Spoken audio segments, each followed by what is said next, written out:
اهلا بيكم حبايبي، عاملين ايه؟ يا رب تكونوا بخير. يلا بينا النهارده بقى هنعمل اكله لذيذه جدا، اكله جديده، اكله صيامي نباتي، اكله اقتصاديه على قد ايدينا، بس بجد رهيبه. شايفين الشكل عامل ازاي؟ يعني بيتكلم عن نفسه. مقرمشه كده من بره وطريه من جوه، ومغذيه وسريعه ولذيذه جدا، يعني هتعجب كده اي حد هيدوقها. شايفين بقى الجمال، الطبق والاكله كده، يعني شكل الطبق كده شيك، اللي يشوفه كده يقول ده فيه بانيه او فيه فراخ او فيه حاجه زي كده. لكن هو يعني مكون بسيط جدا موجود عندنا كده في كل بيت. هنعمل بيه الاكله القمر دي. نشوف بقى المكونات بتاعتنا. البطل بتاع المكون بتاعنا النهارده هو البطاطس. هنعمل وحدتين لو وسط او اتنين كبار.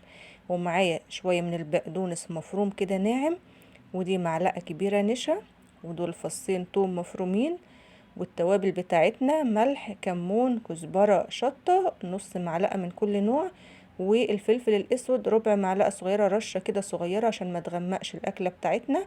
ومعايا كوباية من الدقيق وكوباية مية، وبيكنج باودر هناخد منه رشة كده. البطاطس هنا قشرتها وغسلتها كويس قوي، وهبشرها بالمبشرة الناحية الكبيرة بتاعة البصل. البطاطس هنا نية مش مسلوقة يا جماعة، عشان محدش يسأل، نية او مسلوقة. البطاطس هنا نية، يا دوب قشرتها وغسلتها. بعد ما بشرتهم كده بسيبهم زي ما هما، مش بصفيهم من ميتهم ولا حاجة. وبضيف عليهم بقى المكونات بتاعتنا. هنا البقدونس نص حزمة كده، بقدونس مفروم ناعم، يعني تفرميه ناعم كده قوي. ومعلقة كبيرة من النشا. وهنا التوابل بتاعتنا ملح كمون كزبرة شطة، رشة صغيرة من الفلفل الاسود، فصين 3 من الثوم المفروم، معلقة شاي كده مليانة من البيكنج باودر عشان تكون هشة كده معانا مش مكتومة. وهنا كوباية من الدقيق وكوباية المية. هنشوف الخلطة بتاعتنا هتاخد كوباية المية ولا هيتبقى منها.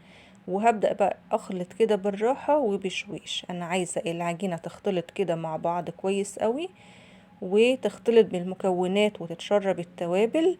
ونشوف العجينة عايزينها تكون وسط، مش هتكون عجينة كده سايلة مية ولا تقيلة قوي. هنشوف قوامها دلوقتي. فيعني هي بتحتاج شوية كده ان انت تقلبي فيها شوية كده لغاية ما تظبط معاكي. انا هنا ما حطيتش الكوبايه كلها، يعني سبت منها حوالي معلقتين كده من الميه لما اشوف هتحتاج تاني ولا لا. فانتي قلبي كده بالراحه. اولا عايزين نخلط المكونات، عايزينها تتملح، وتشوفي لو محتاجه ملح ولا حاجه هتزودي. وان هي بقى هنا بتتشرب السوائل كده، اتشربت السوائل وبقت تمام خلاص، مش محتاجه معلقتين الميه اللي اتبقوا هنا من الكوبايه، ما اخدتهمش. شايفين كده شكل القوام كده، ما يكونش فيه سوائل وما يكونش فيه ميه، يعني هتكون عجينه لينه بس مش سايله. هنا مكون بقى اخر حاجه معانا هو نص معلقه صغيره، نص معلقه شاي من الكركم. هنا الكركم اولا هو مفيد، ثانيا هيدينا لون ذهبي كده للاكله بتاعتنا الحلوه دي. هقلبه واخلطه كده فيهم. وهي خلاص الخلطه هنا مظبوطه معايا، مش القوام كده زي ما انتوا شايفينه كده. خلاص كده اتشربت معايا السوائل وما فيهاش بقى اي ميه زياده. حطيت هنا طاسه كده فيها زيت على النار، بسخن الزيت يسخن معايا كويس. وبعد كده بهدي النار. طريقه التشكيل سهله جدا. بملى معلقه كده كبيره من بتاعه الاكل، بملاها من الخلطه، وبروح على الطاسه وتكون في ايدي معلقه تانية، واروح زقه بيها الخليط كده على الطاسه بسهوله جدا، يعني تاخد معانا شكل القرص كده او قرص الطعميه كده الكبير. بملأ المعلقة كده من الخلطة، وبروح ازقها بالمعلقة التانية بالراحة كده، وانا حاطة المعلقة، واروح منزلة الخليط بالمعلقة التانية. مش بقلبها ولا باجي جنبها خالص غير لما الاقيها ان هي اخدت لون ذهبي كده حلو من تحت. بروح قلبها على الناحية التانية.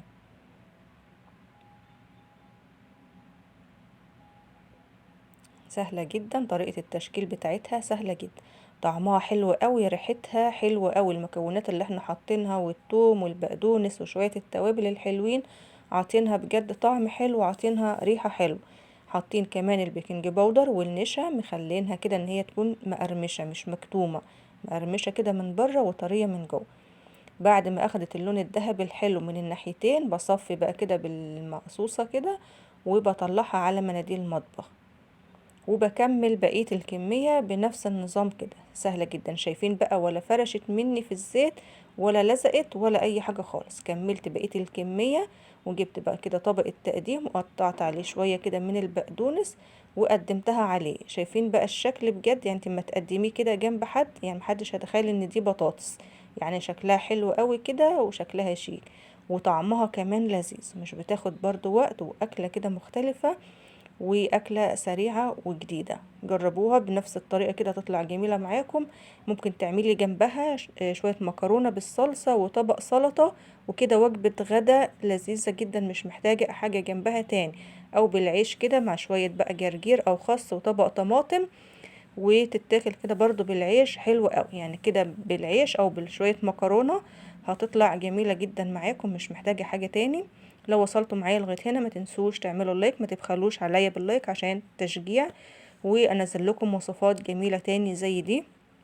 وتعليق حلو، اكتبوا تعليق بأي كلمة حتى كده عشان خاطر الفيديو يترفع. واشوفكم على خير في فيديو جديد ان شاء الله.